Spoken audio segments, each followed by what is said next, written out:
Welcome everyone to our first group. This group is part one of taking our lives back from trauma. We can do hard things.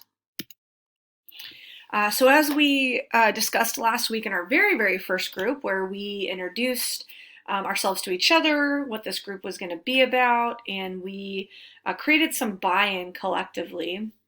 We agreed that every group we would do a check-in. During this check-in, we'll revisit our expectations that we set together. So to start us off, would anybody like to go around and list off an expectation, and we'll just kind of popcorn it and let everybody participate in that way. Students respond with things like phones off and away. What's said in this group stays in this group. Next, we're going to set our intentions for the day.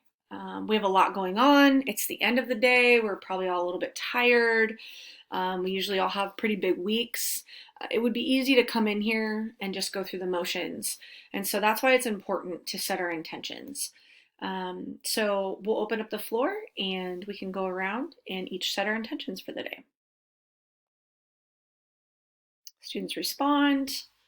As the facilitator, my intention for the day is to let go of the day and really be present here with you all today. So today's lesson is going to be around our executive functioning skills and how trauma can impact those skills. Would anyone like to read the first part of this definition? Executive function and self-regulation skills are the mental processes that enable us to plan, focus attention, remember instructions, and juggle multiple tasks successfully. A cool example of this is air traffic control systems at a busy airport. They safely manage the arrival and departures of many aircrafts on multiple runways. Our brain is similar. Our brain needs the same skill set to filter distractions, prioritize tasks, set and achieve goals, and control impulses. Does anyone have an example of what this might be, say in a classroom? Students respond.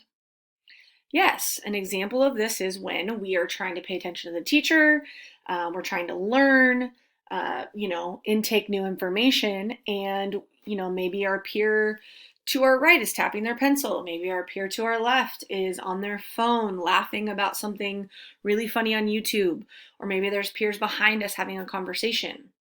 In moments like that, we've got multiple lanes of information coming into our brains.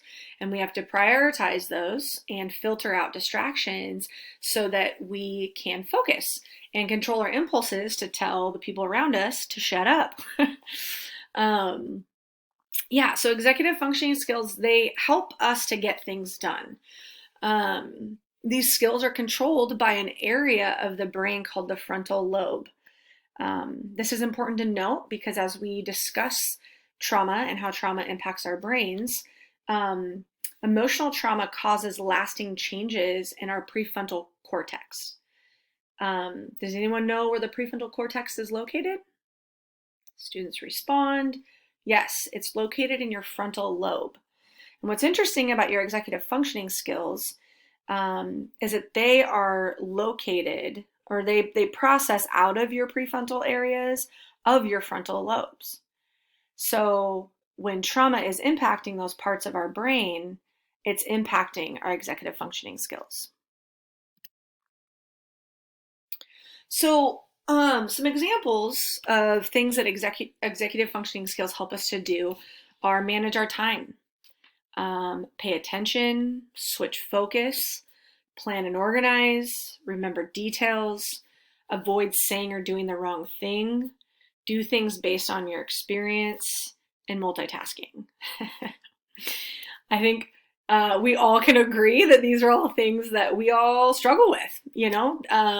We all are here because these are things that are difficult for us due to the way that our brains are wired and the things that we've experienced. And I'm excited and grateful that you guys are leaning in and accepting this opportunity as a way to connect with each other and really grow in these areas. So, how does trauma affect our executive functions? It's really important to note that we aren't born with these skills. We're born with the potential to develop them. So I don't want you guys to feel like, man, I wasn't born without the goods, like I'm just behind, I suck, I don't know how to do all of these things, because nobody's born with the ability to just do these things. What matters is the environments we grow up in, the experiences we have as young people that really determine how these skills are developed. And a lot of us in this room, all of us really, have grown up in really toxic environments where abuse and neglect and violence have been things we've been exposed to. The conditions of our environment weren't safe.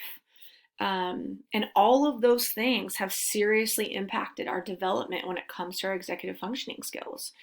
And, being the age that you guys are, you're 16 to 21-year-olds, you're growing up, you're moving out into the big bad world. And although these are variables and things that we've experienced and that are impacting our lives, they don't have to run our lives, right?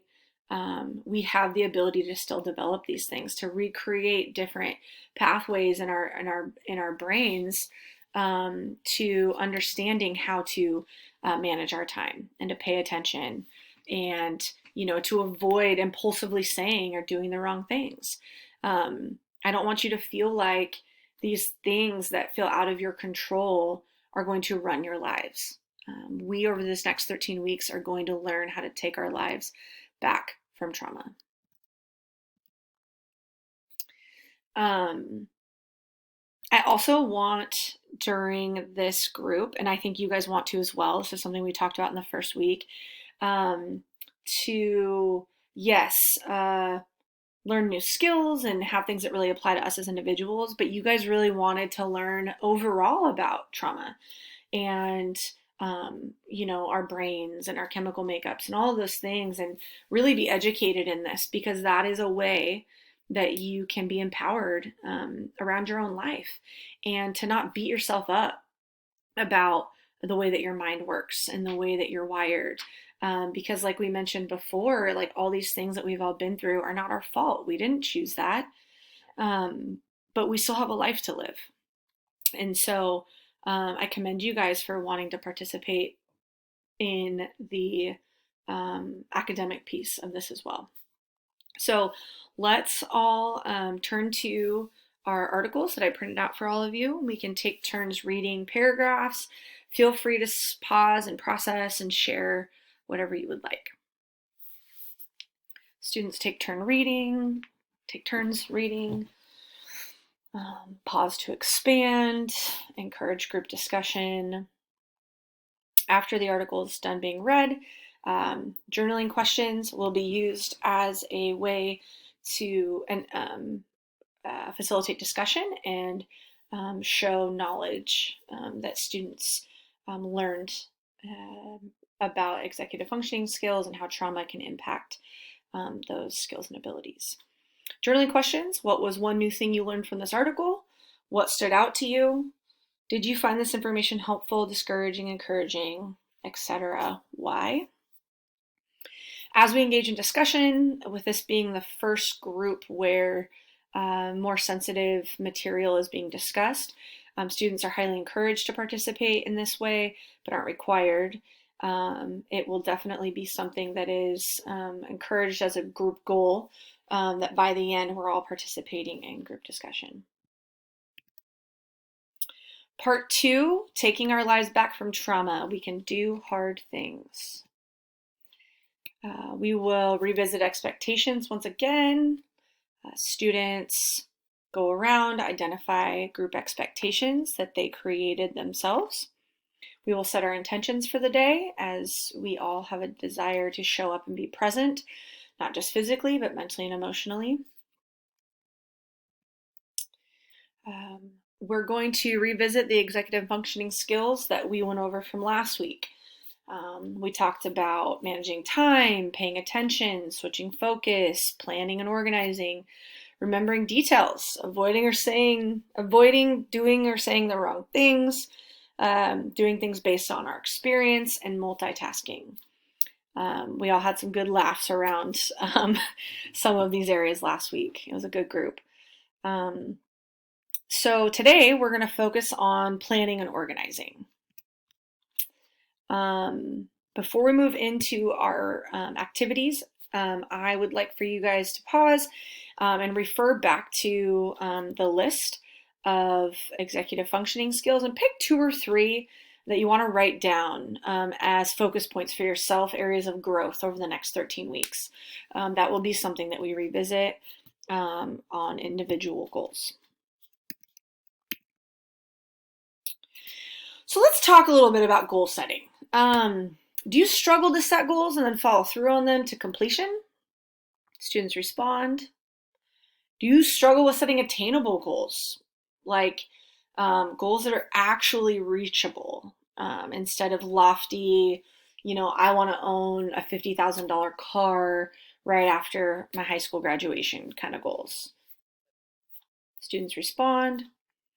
After setting a goal, do you struggle with knowing how to accomplish it? Like, where do I go next? What steps do I take? Like, yes, I want to buy a new car, but I have no idea how to even make that happen. Is setting goals an overall positive or negative experience for you usually, and why? That's the thing. Setting goals can be a bummer. It can be something that actually, if we don't have the ability to complete them, makes us not feel very good about ourselves. So a really cool tool that I've used a lot in my life is the SMART goal model. So we choose a goal that's specific, measurable, achievable, relevant, and timely. So a really simple goal that I will choose, that I work on weekly, is taking the garbage out on Sundays. It's very specific. It's measurable because our garbage cans will come back to us empty. It's achievable because I'm able-bodied and I'm able to grab my garbage can and roll it to the end of my driveway. Is it relevant? Absolutely, because if I don't do it, my wife is going to kick my butt for letting the garbage overflow. And it's timely. I do it every Sunday night. So we're going to set a goal together. And recognizing, setting goals is overwhelming. We have to-do lists because you guys are in this age range right now where you have jobs, you're trying to graduate. Some of you are maintaining homes. You have your own children.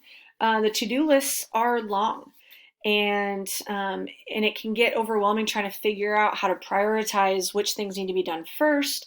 How do we even get them done? Who's our support system? So on and so forth.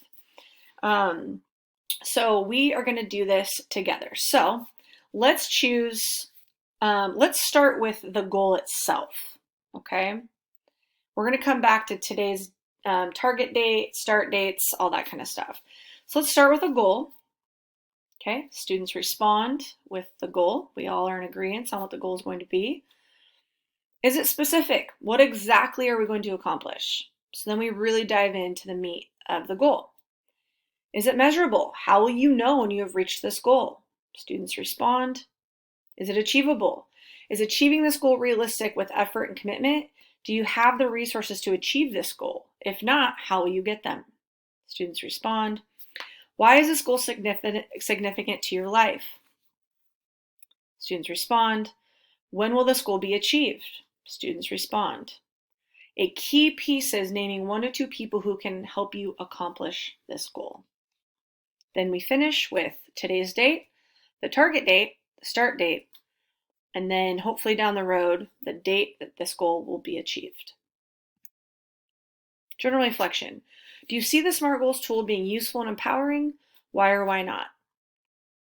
Come next week prepared with a goal that you would like to set for yourself to use the SMART Goals tool in completing it.